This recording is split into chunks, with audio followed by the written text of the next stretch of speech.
Bill Shorten, welcome to breakfast. Good morning, Fran.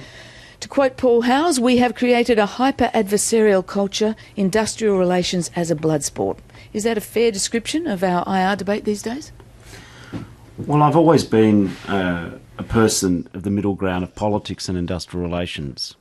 I've always believed that cooperation trumps conflict and that consensus is preferable to shouting at each other. I don't believe, however, with the Abbott government that they have the slightest interest in sitting down with unions, with the representative employees, with business and working out issues. You only just have to watch the way that to justify their inaction on SPC Ardmona, the fruit cannery in the Goulburn Valley in Victoria, the Abbott government's come out and said that food preserving workers, people working on a canning line earning $50,000 a year, are overpaid. So I really do, and I always have my adult life, in trying to stand up for workers, achieving beneficial outcomes for employers, and employers believe in consensus.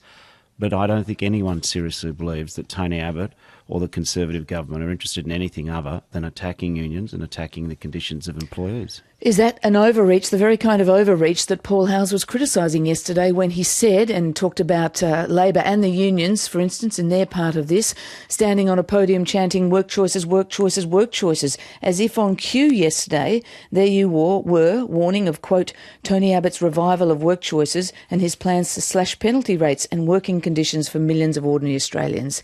Is that an overreaction to a submission to a regular review of awards by the Fair Work Commission? Fran, do you seriously believe that Tony Abbott's interested in working with trade unions? Well, the point is whether any side can be, whether we can change or look at the social capital that Paul Howes was talking about. We're talking about the aim here. Fran, well, aims are good, and I did over 1,000 enterprise agreements. I've organised low-paid workers to well-paid workers. I've created productivity-generating infrastructure construction agreements. So for me, it's not a theory about how you get the best out of enterprises, how you ensure there's cooperation. But I can't seriously sit here in this interview and say to you that I think there is a remote chance of Tony Abbott and his hardline right-wing government interested in cooperation. How can you sit down and form an accord with a series of organisations that you want to have a royal commission into? It's not real. And if you say it's overreach for me to say that Tony Abbott's been attacking the conditions of SPC workers, just ask SPC if they think it's an overreach. Just ask Dr. Sharman Stone, Liberal representative for the Goulburn Valley, if she thinks that Mr Abbott was lying or not. So the problem we have in Australia is that we've got a government who, to some extent, is at war with parts of its own community. Just look, even in January this year, Kevin Andrews says we have a welfare problem and wants to blame the 5 million people on welfare for somehow dragging Australia down.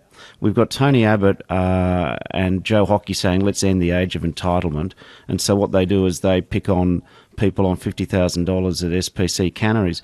The real challenge in Australia is cost of living.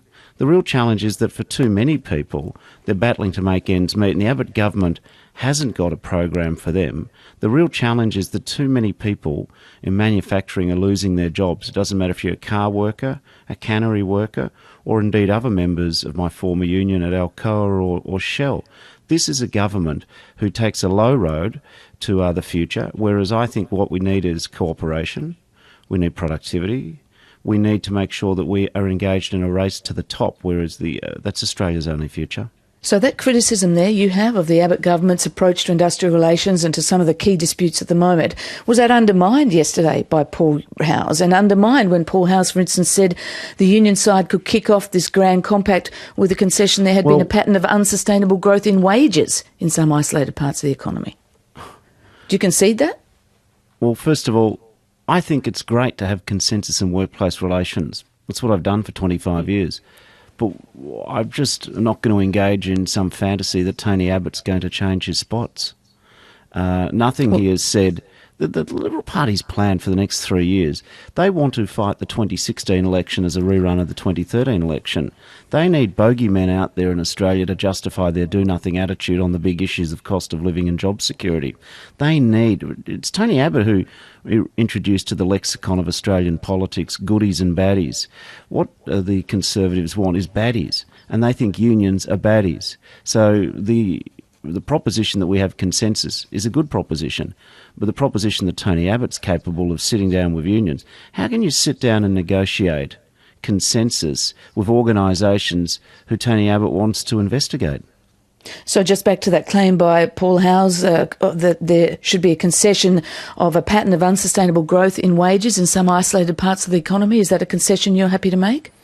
Oh, I think that Paul was referring to the offshore hydrocarbons industry in northwestern Australia, where there's been a skills and labour shortage in a period of time where there's been rising commodity prices and not enough tool pushers and roughnecks and crane operators and barge attendants and maritime crews to do the work. But he also said unionists could be pricing themselves. High demand, wages go up.